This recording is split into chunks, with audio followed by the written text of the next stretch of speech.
Hey traders, I'm gonna do a video. I had a good question from Morgan, one of the guys on our crypto team. He asked a great question about just the differences between why to use an RSI or just a stochastic, or what I think about any of the other indicators. And I kind of get that a lot. And there's no real right or wrong for any indicator. I see a lot of amateurs or more novices in the space that get a little bit too carried away looking for the holy grail or the perfect indicator, or maybe if I put this indicator with this indicator with this indicator and all the stars align, that I'll have the perfect trade setup, and that just doesn't exist. So um, the reason I like to keep it simple, I mean, in trading, when you're looking at different time frames and different asset classes, there's different trends. There might be an uptrend on the 5 minute versus the hourlies and a downtrend, the weeklies and a sideways range trade. It's easy to kind of confuse yourself, and mentally, it is tough for our human minds to hold an opinion on one time frame and have an exact opposite opinion on another time frame. So things like that, and then when you want to add in all the human emotion that's involved in trading, I think you're better off always keeping it simple. So um, really on my charts, I just use these exponential moving average bands. um, I like to use an 8, a 30, a 200, and then our pi line. You can't see the pi line on this chart.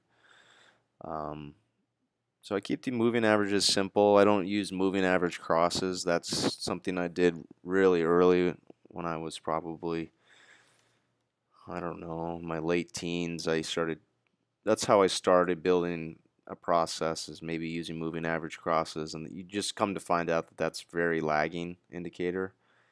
Um, there's better ways to use a moving average. So we don't buy above it or below it. And, you don't, just because price gets below a moving average, you don't say, oh, okay, well, that's bearish.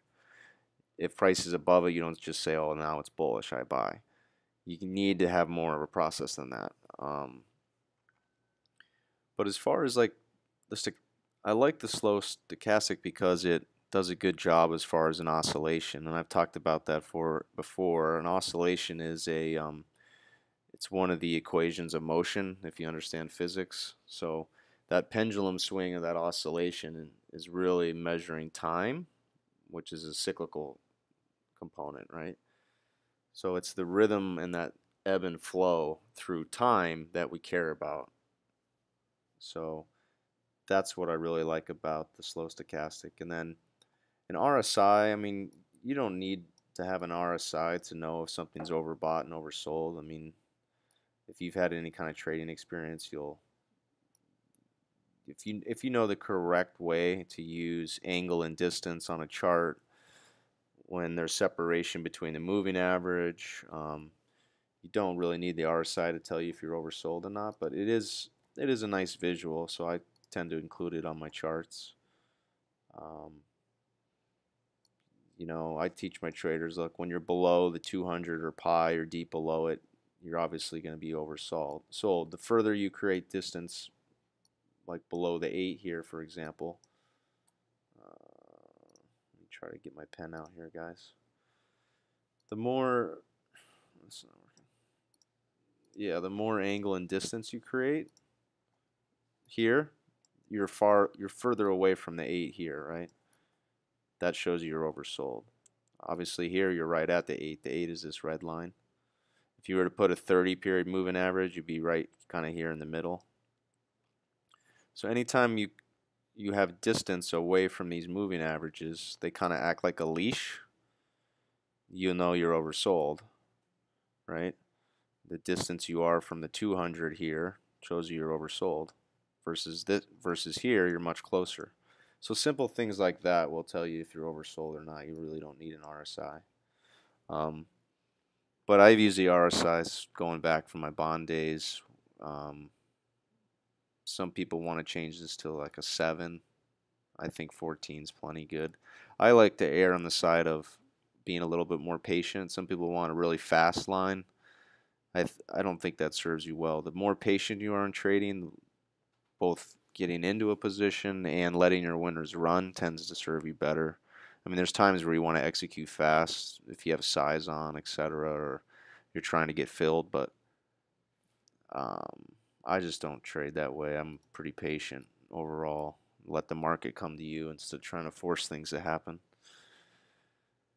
What else? I mean, I've looked at a lot of indicators over the years. I mean, everything from Tom DeMark stuff. If any of you are familiar with him, he's used to be on CNBC a lot, but he has a Bloomberg platform, and he used to cover a lot of the really successful hedge funds and built a nice career. He has good mathematical signals. It's just I think my model's better because his count's always readjusting. It doesn't take into effect the cyclical components.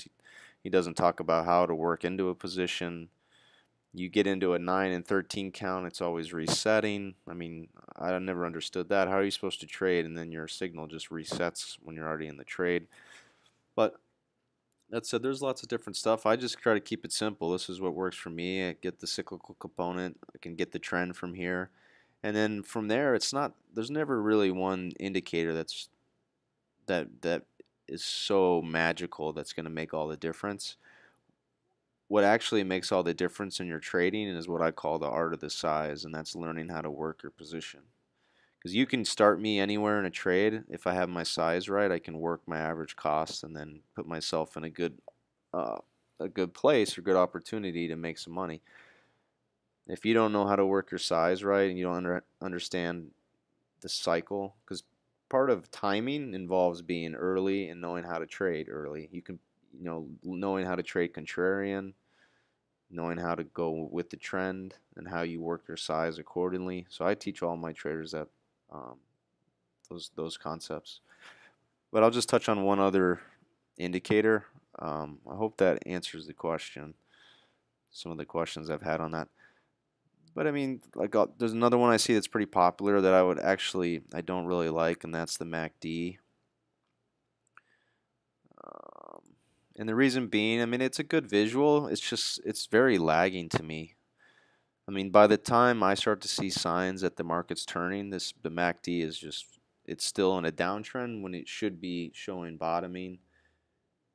And it's just, to me, it's always been. I used to use it very early on when I was trading options.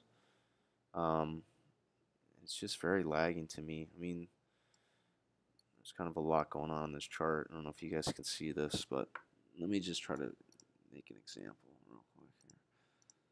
Why don't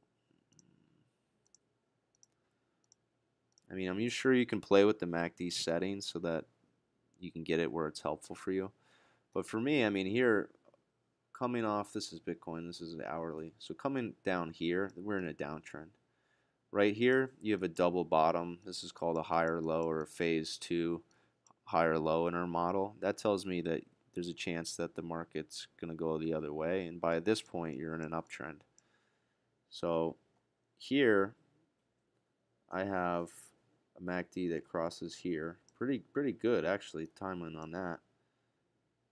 And if you're using the cycle cross, I guess that did a pretty good job up to there.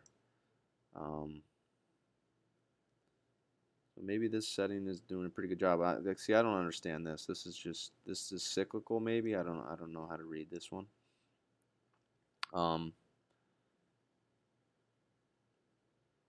But for example, here, I mean, just because a lot of people want to use this as a cross for up, that you should be long.